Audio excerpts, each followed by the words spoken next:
Bon voilà, il y a exactement 15 ans et 3 jours, le monde vivait en direct la première grande tragédie du 21e siècle. Aux quatre coins de la planète, des milliards de personnes observaient incrédules et en temps réel les Twin Towers se faire percuter par deux avions détournés. Du coup, pour l'occasion, je suis allé spécialement à New York afin d'en savoir plus sur ces deux tours et cette journée apocalyptique. Alors entre ce que je savais et ce que j'ignorais, voici plusieurs clics droits sur ces deux buildings aujourd'hui absents, mais toujours présents.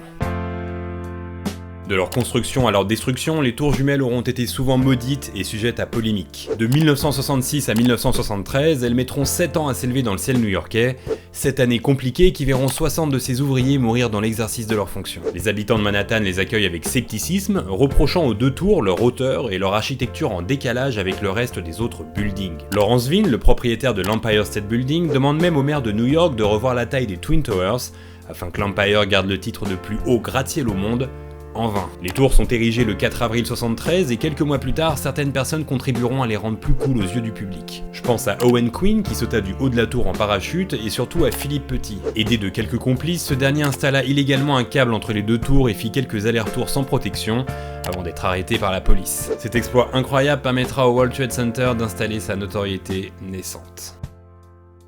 À tout jamais, les deux tours seront associées au 11 septembre, pourtant l'horreur avait déjà eu lieu 8 ans auparavant. Le 26 février 1993, une bombe explose dans le parking de la tour Nord, tuant 6 personnes et blessant 1042 autres. La détonation fut tellement violente qu'elle laissa un cratère de 30 mètres de diamètre et affecta 4 étages. Le but de cet attentat était de détruire les fondations, de façon à ce que la tour Nord bascule sur la tour Sud, entraînant l'effondrement des deux buildings.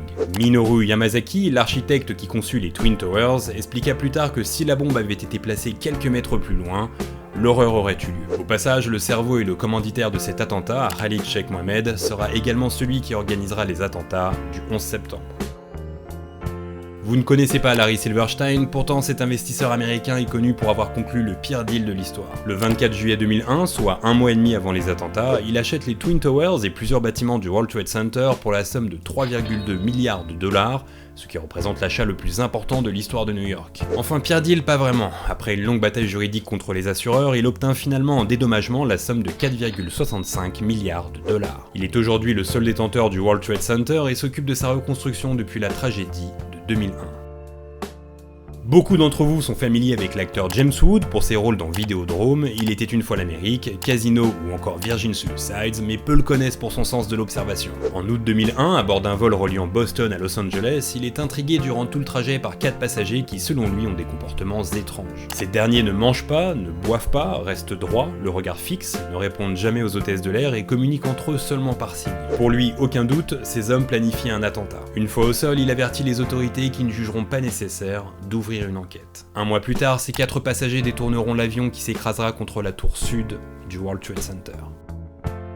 En 2009, le monde pleurait la mort de Michael Jackson et pourtant sa disparition aurait pu avoir lieu 8 ans plus tôt. Le 11 septembre 2001, il a rendez-vous au 95e étage de la tour nord du World Trade Center à 8h30. À 8h46, le premier avion s'écrase entre le 93e et le 99e étage. Affolé, sa mère lui téléphone et d'une voix endormie, Michael lui répond qu'il ne s'est pas réveillé, épuisé par son concert de la veille au Madison Square Garden. Une fois averti des événements, il quittera la ville en vitesse dans une voiture de location, les avions étant cloués au sol, en compagnie de Marlon Brando et d'Elizabeth Taylor. Histoire sensiblement équivalente pour Mark Wahlberg et Seth MacFarlane qui auraient dû, eux, se trouver dans ce premier avion ce jour-là. L'acteur annula au dernier moment son billet et le réalisateur rata son vol, malgré un taxi grillant tous les feux rouges. Parmi les rares survivants du 11 septembre qui se trouvaient dans les tours, Tanya Head s'est très vite imposée comme la figure de proue. Ce jour-là, elle travaille comme tous les jours au 96e étage de la tour nord. À 8h46, elle voit le premier avion foncer droit sur elle, et par chance, elle réussit à l'éviter et ne s'en sort qu'avec quelques brûlures. Avec courage et ténacité, elle parvient à descendre de la tour avant que celle-ci ne s'effondre.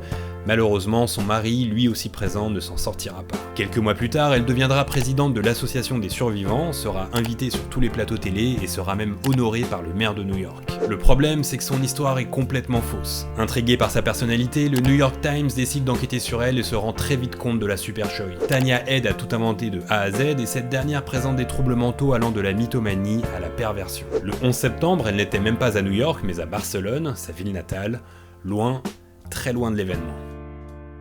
De belles histoires vraies, pourtant il y en a eu. Au milieu de l'horreur, des centaines de pompiers et de policiers sauvèrent des milliers de personnes avec courage et en ignorant la mort qui se trouvait au bout. Des pompiers et des policiers, mais pas que. Quelques jours après le drame, plusieurs survivants confièrent aux autorités l'histoire d'une mystérieuse personne très vite surnommée l'homme au bandana rouge. Comme sorti de nulle part, ce dernier monta pas à pas plusieurs étages afin de sauver le maximum de gens, le visage recouvert d'un bandana rouge. Il fit plusieurs allers-retours, descendant la plupart du temps avec une personne sur ses épaules. 6 mois plus tard, son corps fut retrouvé parmi les décombres, complètement intact et sans brûlure. Ce jeune homme s'appelait Welles Crowther, avait 24 ans et était employé dans la tour sud. Quelques minutes avant sa mort, il appela sa mère en lui disant ces mots: « Maman, je veux juste que tu saches que je vais bien ». Ce jour-là, Welles Crowther sauva 18 personnes.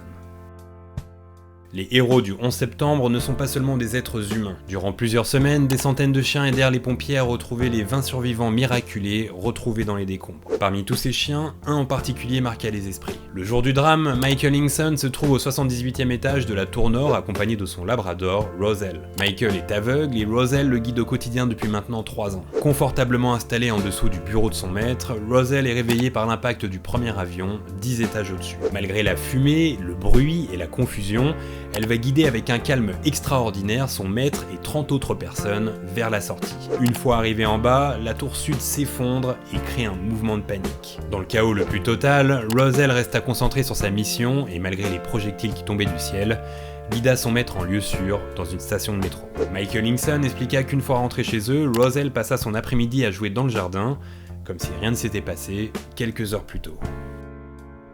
Un ancien officier de la police de New York, Frank Parra, déclara que lui et nombre de ses collègues avaient pu observer dans les décombres du World Trade Center des fantômes. Les témoignages de policiers et de pompiers étaient si nombreux que National Geographic décida de s'emparer de l'affaire en allant enquêter sur les lieux. En ressort cette vidéo troublante, mais je pense forcément explicable. Quoi qu'il en soit, vrai fantôme ou pas, ces deux tours continueront d'hanter le ciel new-yorkais pendant de longues, très longues années.